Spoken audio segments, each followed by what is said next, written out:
I'm thinking of getting a mobile phone.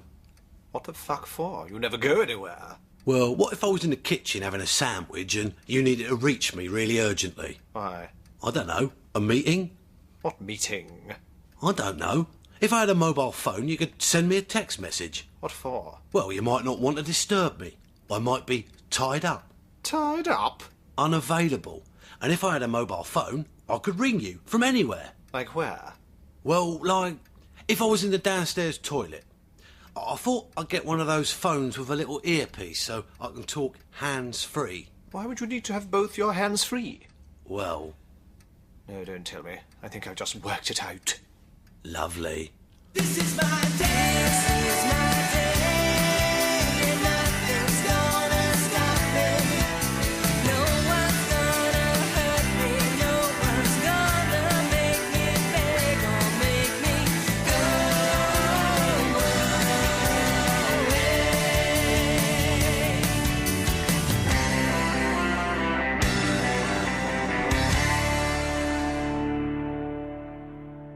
I'm very interested in space travel. So much so that I sent for an audio tape called Teach Yourself Klingon. I'm still trying to get to grips with the basic grammar. Klingon is a very strange language indeed. There's no word for crochet in Klingon, and it's completely impossible to translate the phrase, "Has my Fiat Punto passed its MOT test?" I think I've got a lot in common with Captain Jean-Luc Picard of the USS Enterprise. We're both strict disciplinarians. We both enjoy the thrust of warp drive engines, and we are both as bored as a coot. So, what was your first sexual experience? As a matter of fact, it involved soaping my seal with the aid of a rubber dog chew, a bowl of chopped liver, and a colour photograph of the Dulux dog. What was yours? Well, I don't want to worry you guys, but there's something very weird going on inside the airing cupboard. weird. Yeah, I think some kind of tear in the fabric of time and space has opened up. What? You know, like an entrance to another dimension. A kind of Stargate. Oh, spag off. Honest, mate. Come and take a look. Give me one good reason why time and space would choose to turn itself inside out between a pile of pillowcases and some neatly folded towels. It's one of science's great unsolved mysteries. Oh, well, perhaps we could ask Professor Stephen Hawking. Good idea. What's his mobile number? I wrote it on a little post-it note on the fridge. Did you? Or was that Stephen Sondheim? It's very pretty, isn't it? Oh, my God, it's absolutely incredible. I've seen better special effects on the Teletubbies. Watch what happens when you open the door.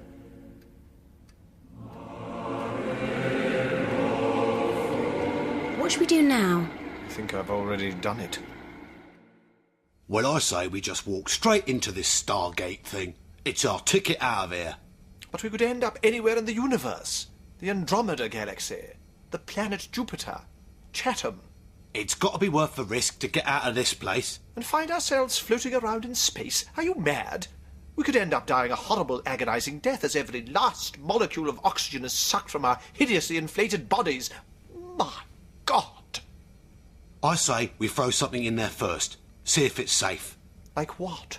Like, say, oh, I don't know, a parrot? Good idea. Wait!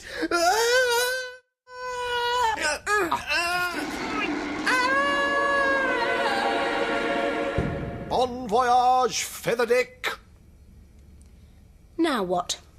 Well, seeing as how this is possibly the most significant event in the history of mankind, I think we should go and have a snack. I haven't had any chow for nearly 10 minutes. Of course, the cinema version of Lost in Space wasn't a patch on the 60s TV series. I mean, what was Gary Oldman doing? And William Hurt, what the hell was he thinking, agreeing to do a movie like that? Mind you, the special effects were very good. Oh yes, the special effects were marvellous. Except for that time bubble thing. Oh yeah, the time bubble thing was shit. Well, well, look who's back. You took your time. You've been gone for nearly a quarter of an hour. A quarter of an hour of your time, maybe, but in my universe, I've been gone for nearly 55 years. 55 years? Oh, did I say years? I meant 55 minutes. I wish it had been years. But it was amazing. You guys have got to see what is on the other side of the Stargate. Did you get a shag? Jesus, for all we know, this creature could have navigated the length and breadth of the universe, and all you want to know is whether he managed to empty his custard bag. It's a fair question. Only if you're a twat. Tell us, what did you see? I can't describe it. You've got to come with me and take a look for yourselves. Give me a couple of minutes. Are you going to go and get your tricorder? No, I'm going to go and pack some sandwiches. Everyone ready? Yes, in order to cope with the excitement of this rather unusual time travel stroke airing cupboard related phenomenon, I've taken twice my own body weight in over-the-counter prescription medication just to be safe. In what sense is that safe? In the sense that if you mind your own business, you'll be safe, fuckwad. Maybe we should do some sort of countdown. Have you ever actually tried counting backwards from 10, Trevor? Come to think of it, no. Then now is not the time to try. Let's just do it before my general feeling of well-being starts to dissipate. Who's going to shout go? For fuck's sake.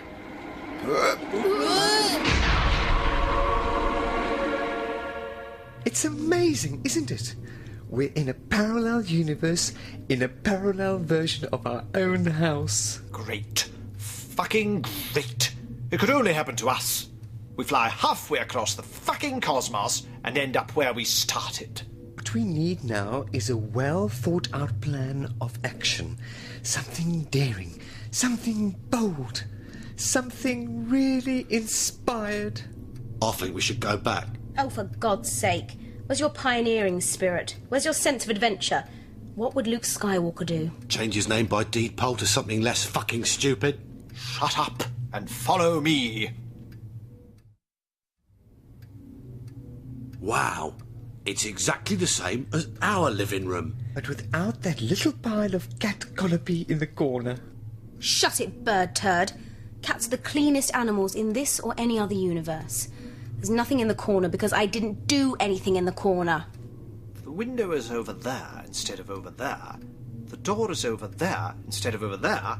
And the parrot is over there. Uh-oh. How's it, guys? Fuck me. It's me! Pretty weird, isn't it? Coming face to face with yourself. Oh, and by the way, you'll find the cat poo in the corner over there. Of course. On the opposite side of the room. I feel so humiliated. You look exactly the same as I do. Exactly the same in every detail. Except one. I've got a strange-shaped birthmark on my back. And how did you lose your feathers? In a card game. Yes, it's the same as me. Did you bet all your plumage on a pair of fours? Yep. Amazing. But how come you've got a slightly bigger cage than me? That's an optical illusion, mate. Brought about by chronological space inversion and sub-light-speed antimatter transfer. Really? No, not really. It's just slightly bigger. Oh. Where's everybody else? Oh, they're dead. Dead? Yeah. All the other pets were killed in a freak mining accident a couple of weeks ago. Bummer. You know that in your universe there's a small sink unit and a fridge freezer just the other side of that curtain?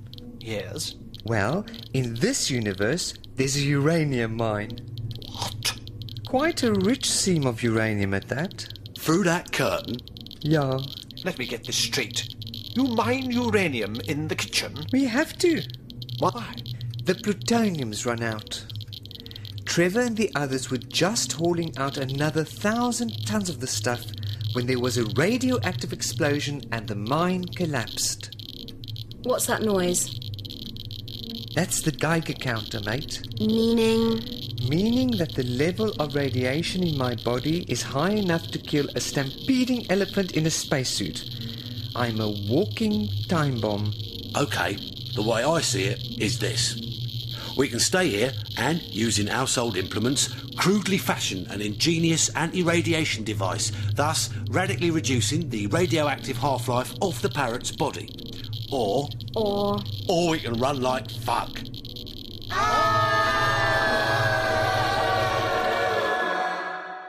So, do you think we're still radioactive?